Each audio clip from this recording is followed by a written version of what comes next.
He's bigger in person.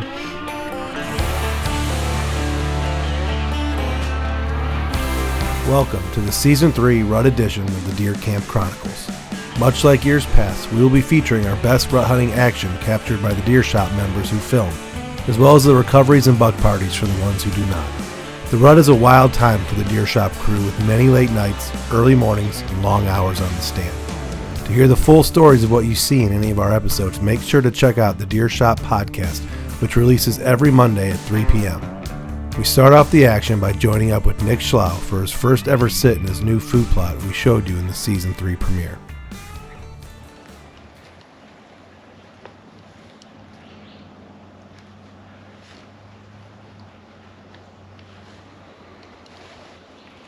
I mean, your shot's pretty fucking good all around, though. Right down that lane if you need it.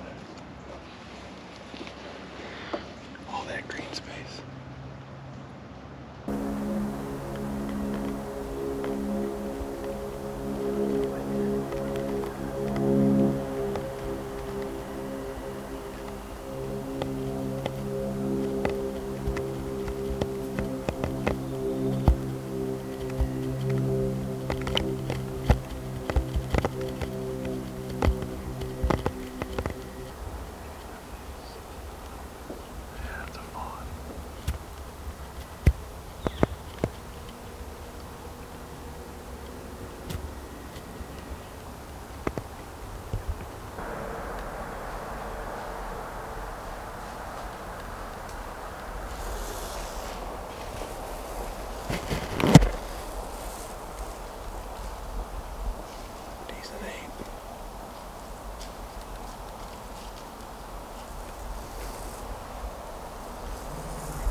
Next year's book.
Well, good stuff happened today. something happened. Something happened. We're in an undisclosed location. Yeah, that's not going to come West of the out. Mississippi. But we're out here on a new permission piece that I got. Great hospitality by the homeowner. Had some good conversation, and I just acquired this property. I hung a stand yesterday. Kind of rushed it, sat it, had some light action, put a camera out. Figured I'd come back. There's immense deer sign everywhere. And hunted it this morning, saw a couple young bucks, and went to brunch with my buddy, came back and I said I need to move my stand. I had a feeling I needed to be in a different location. Moved it, had a lot of activity early. I went back to the truck, kind of hydrated, and got in the stand, had activity early. I had a couple young bucks, had a handful of does, and heard some antlers banging. There were some bucks fighting, and they were probably 80 to 100 yards away. Couldn't see them, it's real thick. And a little bit later, I heard the crunching, started reaching for my bow, saw the silhouette of his antlers as he was coming by me, and it was top pin. I didn't have to think about the distance. I figured that was a deer I'd be willing to tag out on. And I tried to stop him, and he didn't stop, and I had a short window until I was going to lose my lane, and I fired off. Thought it was going to be a little bit back on him. He ran out into a little bit of a thicket marsh that I could see him. Tail was wagging. He ended up crashing. He crashed. I saw his head up, then I lost it. Saw no activity, went up to him, and we already know where he's at. We know where he's laying. We're going to go do a nice recovery here. Bloody massacre. You shot him? No, I shot him in the woods.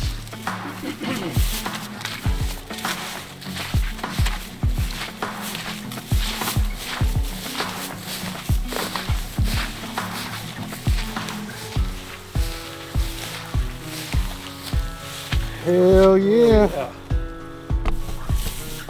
I think about like a view. No, it's hard to get a picture off the video in due time. Bitch, I think. Nice. It's a little wet over here. Yeah, we're in like a marsh.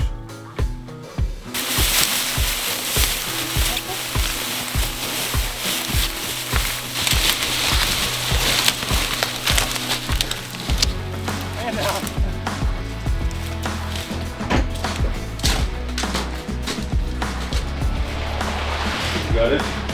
Is he good? Yeah. No. We got it weighing. No. We gotta just, why don't we just honk this bitch right on the fucking stainless steel? Like, I gotta go deeper. I moved my stand like 300 yards midday. Went back to my truck, charged my phone, drank some water, hydrated. I was sweating like a pig. Got in it, and Okay. Oof. Hefty swing. All right. Blue skies. Actually, there's some clouds out in front of me, but back 40 hunting at its finest yet again. It is Halloween, October 31st. Shot my first archery buck on Halloween. Shit, I don't know, 2012 maybe. So quite a few years ago. So historically, it's been a good date for us. I'm headed to Seafield Blind Radix once again. Kind of a popular place for us. It's kind of an easy place to go to. Nice sit, but we've had historically good action there. Weather was crappy yesterday, bluebird skies today, and mature bucks always show up in this field, which is now a hot food source to fresh alfalfa planting. At some point during the season, we've had mature bucks on camera, so maybe tonight's the night. We'll see.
I'm finally getting an interview in the blind. As soon as I got up here, there was 2 fawns. They looked like doe fawns feeding out already. Like they came out as I got up, so I couldn't do any talking. And right now I have another doe fawn. Tiny little doe fawn. I think it's the same one that was out here when Caleb killed 7 Card.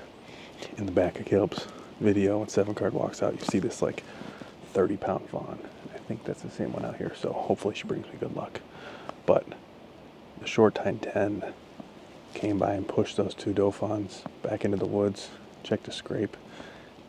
It would have been a perfect like 36-yard shot. He stopped looking around, but he's just not the buck we were trying to kill tonight.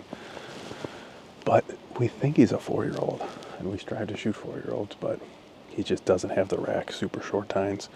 Probably one of our bully bucks, but he came in. It's a couple hours before dark, so that's all a good sign. Hopefully get some mature does out here before too long, and maybe some mature bucks creeping up on him, because right now it's been fawns and that 1 buck. But it's early, and I'm excited. Halloween hunt. Already some good footage laid down. I'll take a video of it. Don't mind if I do. What did we get? 154? Yep. We'll call it 155. 155 8-point. I'll take it. Right on. I'll add it to my unimpressive wall. Cheers, fellas. Thanks for getting me back out there. Hell yeah.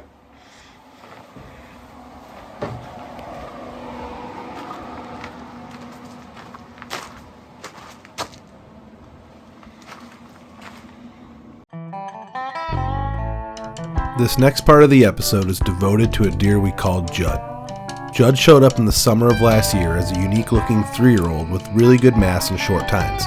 He received the pass throughout the fall, and we had many close encounters as you saw in the Deer Camp Chronicles.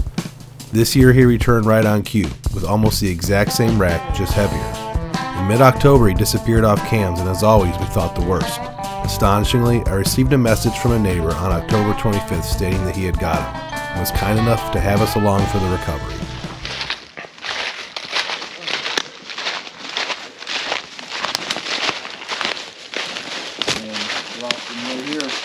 Got him right in the rib, it looks like. So I was a little off on my shot. I wanted to hit him a little further up. So it looked like I still got him obviously in a good spot. Yeah, that's him, I think. Yeah. That's the one I sent you. Okay. Which I'm surprised about. Yeah. The one that you were sending me that you had last week had an extra kicker off the back here. Oh, okay. And because I recognized him from a video we had back in June, and I still haven't had that buck since June. Really? Yeah, I mean, okay. He obviously lives somewhere to the east here, but yeah, I mean, like I said, it's been 10 days since we've had this guy on camera. I saw him a lot last year. Yeah. I mean, I probably saw him 10, 15 times from stand last year. He was smaller, significantly smaller last year, but yeah, he's a good buck, mature. Yeah, he is. At least 4, maybe 5 years old. Think so? Yeah. Gotcha. Yeah, and I think I counted them. I counted at 10. I don't know, 1, 2, 3, 4, 5, 6. I counted that one. I don't know if that counts as a point or not. It's kind of like the start of one. Technically it has to be an inch, but like this, you'll get an inch for that one for sure. Okay, so that's just if you score it. If you don't score it, you can tell people whatever you want. Yeah, well, I just reported it as a 10-pointer when I counted it. I don't think it really matters as long as I report it as accurately as I thought, you know. It's a good looking deer. Thanks.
6:30 right now.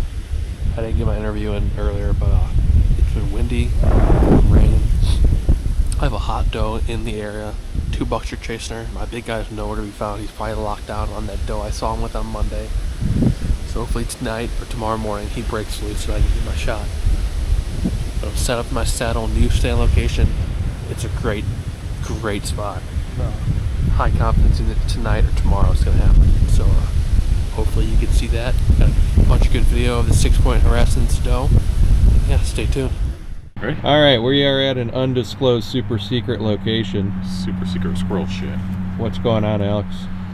So I got this buck on camera for the last week. New spot. Just put the cameras out a week ago, and he was the first buck I got of decent size. Dumped some corn out for him because corn salesman. Got to use my own product. Then sat there, waited. I was like, oh, this is stupid. I got out here later than I wanted to. Picked those other deer out of here. I'm not going to see them. I should have been here earlier. And I was sitting there, and I put some sun out. It probably didn't matter because the wind wasn't blowing where he came from, so it was a good thought. I did grunt a couple times beforehand, so I don't know if that brought him in or not, but there's a couple nice scrapes. He came in, hit the scrapes, then I ranged where he was walking.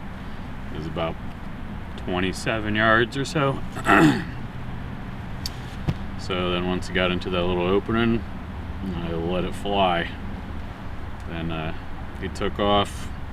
I watched where he went as far as I could see him, and heard some crashing.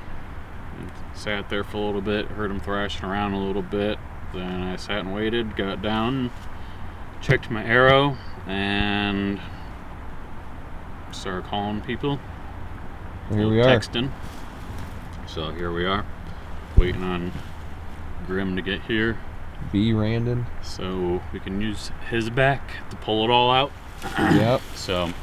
All right, stay tuned. I think we're going to find Continued. something exciting here. See that arrow? Yeah, I see the poop. Oh, awesome. Yeah, that's why.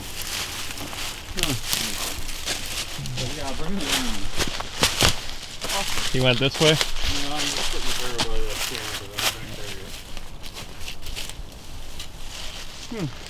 What's secret compartment? Oh, the big pocket. It's on that.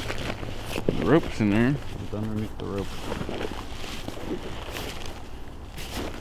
Rope handle, other rope. Light of the flash. Oh! Yeah, we got some blood here. Blood there.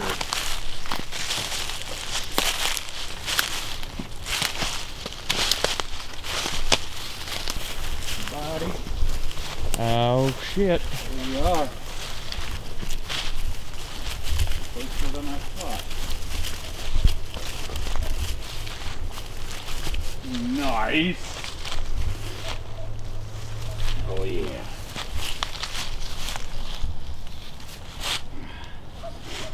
It's a little bigger than body than I thought. Holy moly. Tight. Holy moly. Nice. He looks fantastic. It'll look great. Some little knife blades there. I think we're going to be pretty close on the brother bet now. It'll definitely help. You ain't going to have me, but we'll be close. Still got 2 more years of it. Oh, I understand. So. Jesus. He's bigger in person. He's the biggest deer you've ever killed, by far. Possibly.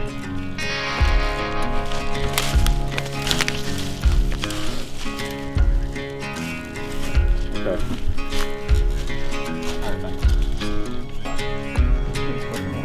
Yeah! Oh yeah. There he is. Was there any bigger ones? Jack? Yeah, you Only been in there a week. You're showing up the last couple of days at 4 o'clock. So I left a little bit early today. Still didn't get out there till 3:30 and 5 o'clock.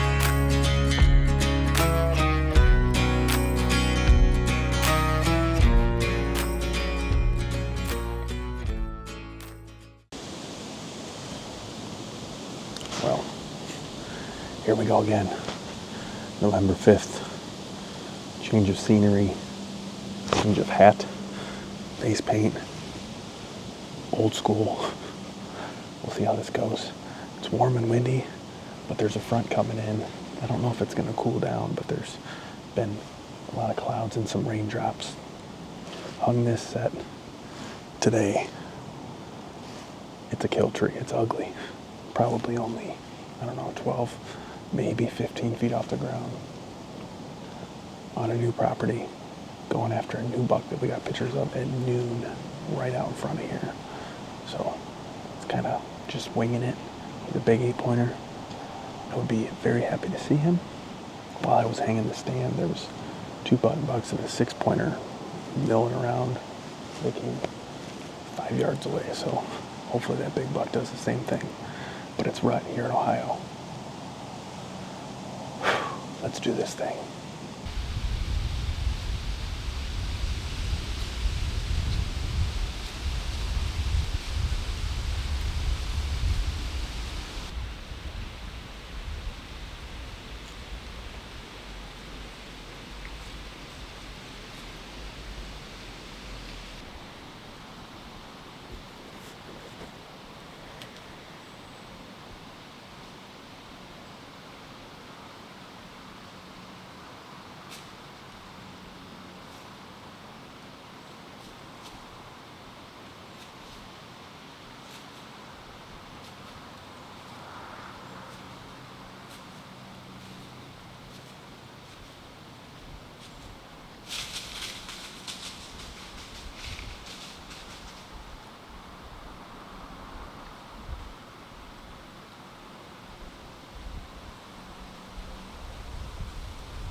Blackstone's not working.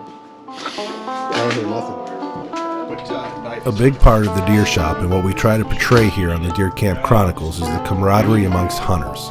It is not uncommon to cook up a breakfast the morning after someone takes a deer, or to head out and help a neighbor or friend find their deer when called upon. We finish up this episode with a short clip of Peyton recovering her first archery buck. Tune in next week to see even more rut action and recoveries here on the Deer Camp Chronicles. He went nowhere.